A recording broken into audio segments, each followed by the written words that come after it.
अनुभव। अनुभव एक बेहतरीन विद्यालय है।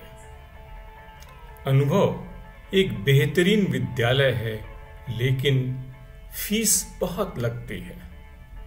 सुतांजलि, वर्ष 6, अंक 9, अप्रैल 2023। प्रेरणा के विविध रंग रूप, मेरे विचार। एक महान ऋषि ने अपने घर में एकत्रित लोगों के समूह को अध्यात्म पर एक प्रेरक प्रवचन दिया। बात समाप्त होने के बाद समूह से एक युवक ने ऋषि के पास जाकर कहा, ऋषिवर, मैं आपकी बातों से बहुत प्रेरित हूं। मुझे बताइए कि मैं आध्यात्मिक जीवन में प्रवेश करने के लिए क्या कर सकता हूं। ऋषि ने बड़ी मर्मज्ञ आंखों से युवक की ओर देखा और शरारती मुस्कान के साथ उत्तर दिया, जाओ नवयुवक, झूठ बोलो, स्वार्थी और सांसारिक बनो। नवयुवक और उसके आसपास बैठे ऋषि के शिष्य ऋषि की इस उत्तर से हैरान और आश्चर्यचकित रह गए। युवक कुछ समझ नहीं पाया कि वह क्या कहे, लेकिन उसकी बेचैनी और घबराहट उसके चेहरे पर स्पष्ट थी। ऋषि हंसे और आगे कहा, चिंतित मत हो।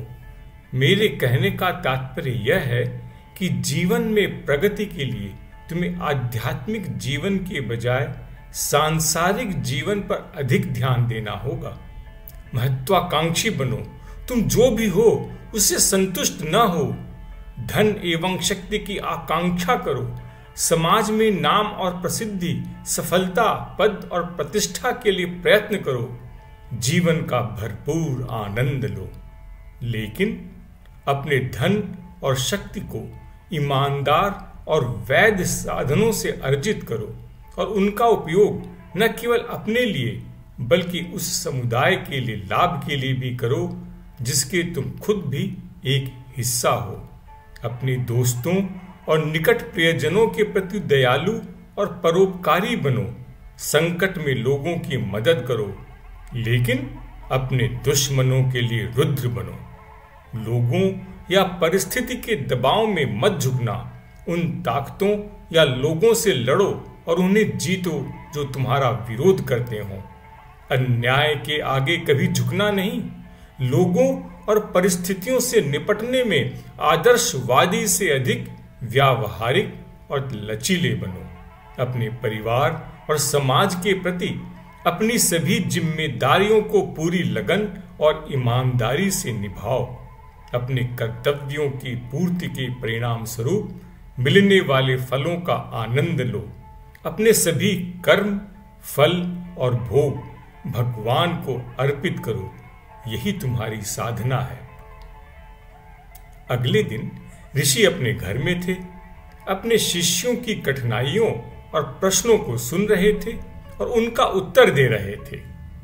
एक महिला शिष्य ने अपने व्यवसाय में अपने पति, जो एक निर्माण ठेकेदार थे, कॉन्ट्रैक्टर, की कठिनाइयों का वर्णन किया। उसने कहा, आपने मेरे पति को अपना व्यवसाय ईमानदारी से करने के लिए कहा है।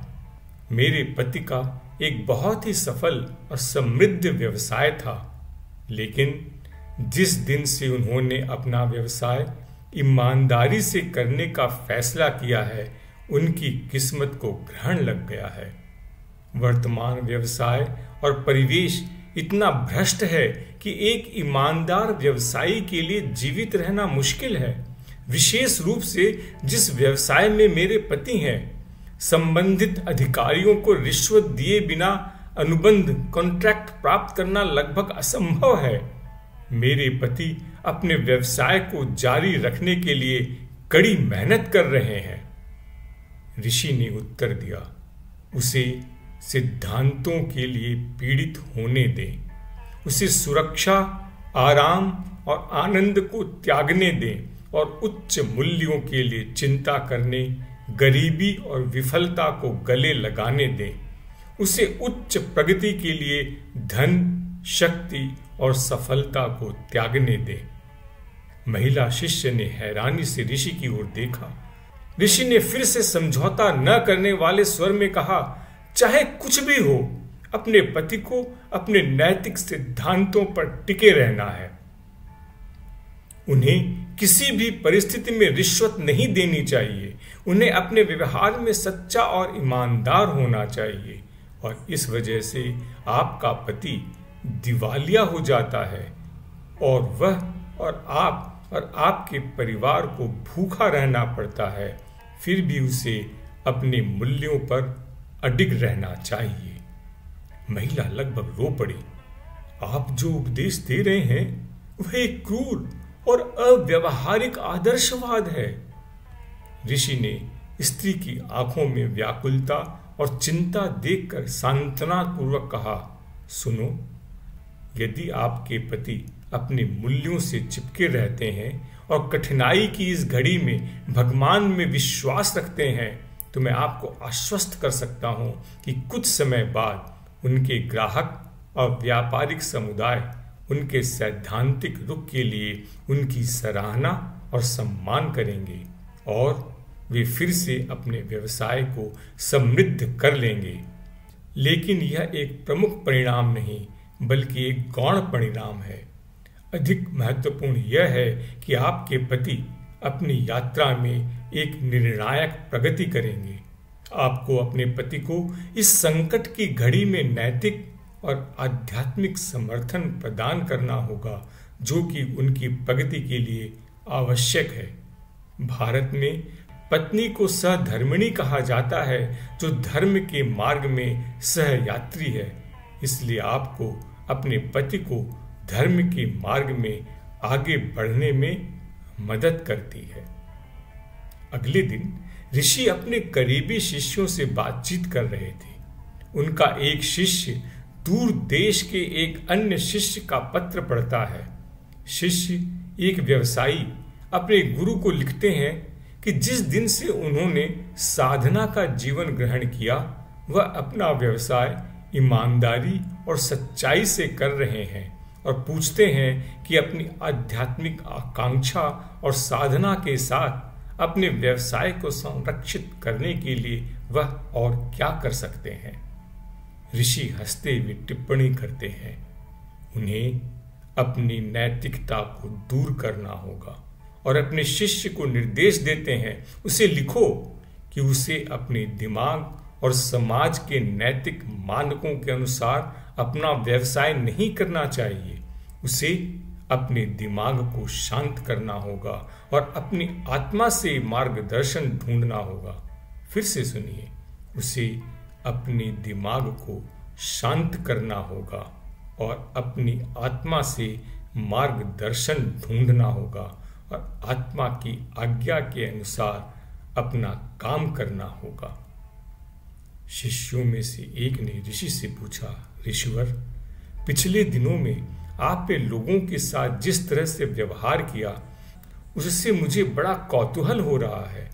जब एक युवक ने आपको आध्यात्मिक जीवन में दीक्षा देने के लिए कहा, तो आपने उन्हें आध्यात्मिक जीवन के बजाय सांसारिक जीवन पर अधिक ध्यान केंद्रित करने के लिए कहा। कल एक स्त्री के पति को आपने उन्हें नैतिक सिद्धांतों पर दृढ़ता से चिपके रहने की सलाह दी, लेकिन आज आप शिष्य से कह रहे हैं कि वह अपना व्यवसाय नैतिक सिद्धांतों के अनुसार नहीं, बल्कि अपनी आत्मा के आंतरिक मार्गदर्शन के अनुसार करे। आपके दृष्टिकोण में इतने बड़े अंतर का क्या कारण है? ऋषि ने इसका समुचित उत्तर दिया, लेकिन उनके उत्तर को जानने के पहले हमें यह समझना चाहिए कि अध्यात्म के गूढ़ अर्थों को सामान्य जन तक पहुंचाने तथा उन्हें प्रेरित करने के लिए अनेक प्रेरक प्रसंग, कहानियां, श्लोक, दोहे, चौपाइयां लिखी गई, जिनमें बहुधा विरोधाभास प्रतीत होता है, लेकिन वास्तव में वे विकास के अलग अलग चरणों पर स्थित लोगों के लिए हैं। कहने का तात्पर्य यह कि प्रत्येक व्यक्ति को उसकी प्रकृति, स्वभाव, दृष्टिकोण, स्थिति और स्पष्ट समझ के अनुसार ही इस ज्ञान को प्रदान करने का विधान है। देश, काल और पात्र का ध्यान रखना आवश्यक है। हाँ, तो शिष्य की शंका का निवारण करते हुए ऋषि ने उत्तर दिया, ये तीनों विकास के विभिन्न चरणों में है, इसलिए जाहिर है उनके साथ एक जैसा व्यवहार नहीं किया जा सकता है। और आगे समझाया, वह युवक जो कुछ दिन पहले हमारे पास आया था, विकास के पहले चरण में एक बाल आत्मा है।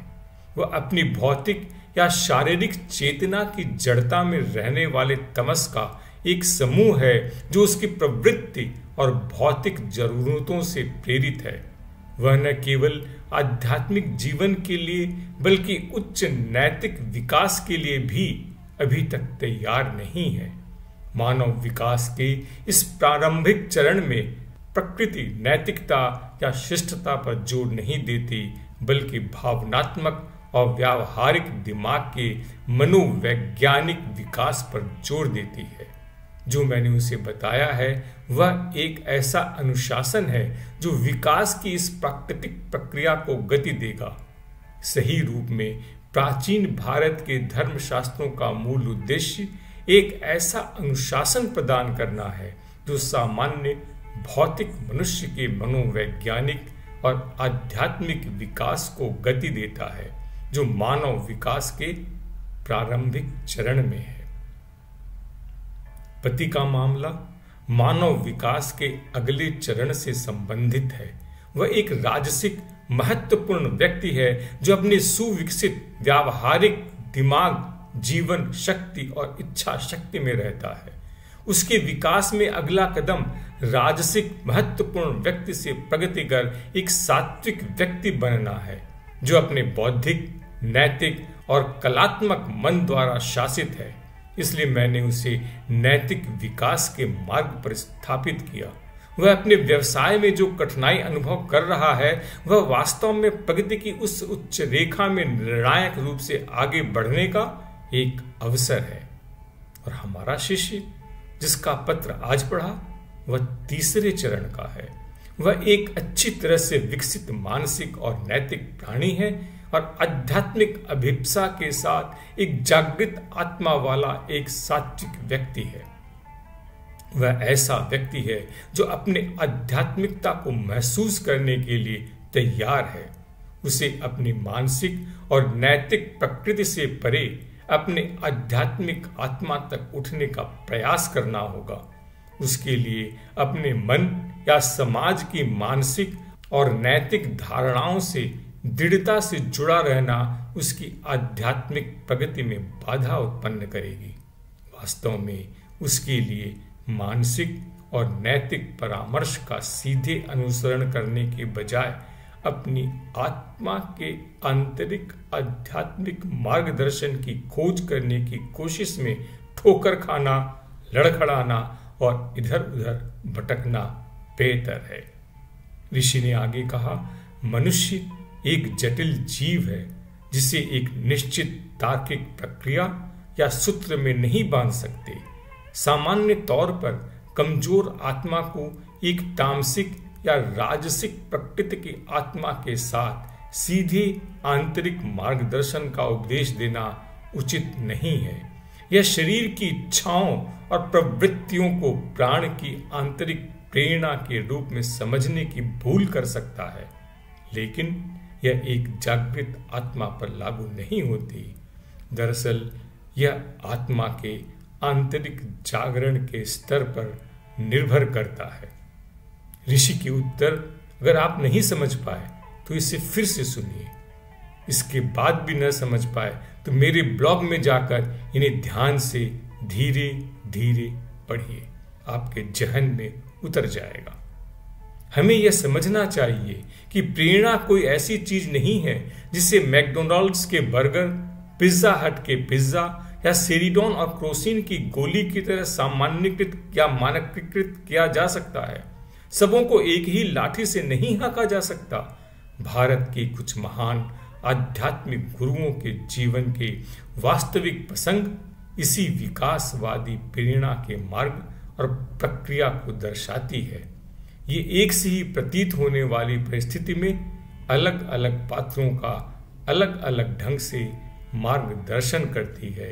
यही इसकी अद्भुत विशेषता है।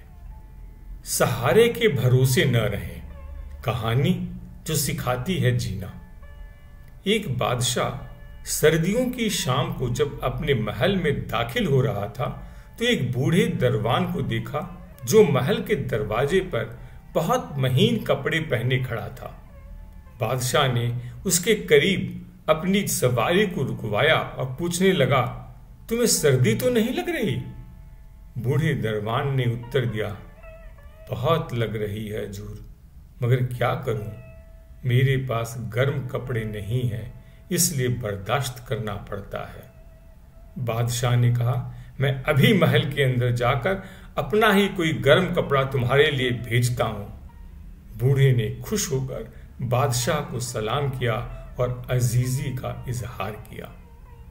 बादशाह महल में जाते ही किसी कारण से बूढ़े दरबान से दिया हुआ वादा भूल गया। सुबह दरवाजे पर बूढ़े दरबान की अकड़ी हुई लाश मिली और करीब ही मिट्टी पर उसकी अंगुलियों से लिखी ये तहरीर भी, बादशाह सलामत, मैं कई सालों से सर्दियों में इन्हीं कपड़ों में जी रहा था, मगर कल रात आपके गर्म लिबास के वादे ने मेरी जान निकाल दी। जिस तरह सहारे इंसान को खोखला कर देते हैं, उसी तरह उम्मीदें हमें कमजोर कर देती हैं। दुनियावी सहारे और उम्मीदों पर बहुत ज्यादा आश्रित नहीं रहना चाहिए। आपको सुतांजलि पसंद आ रही है, आप चाहते हैं दूसरों को भी पढ़ना चाहिए, तो इसे लाइक करें, सब्सक्राइब करें, परिचितों से शेयर करें, अपने सुझाव दें। आपको सुतांजलि कैसी लगी और क्यों?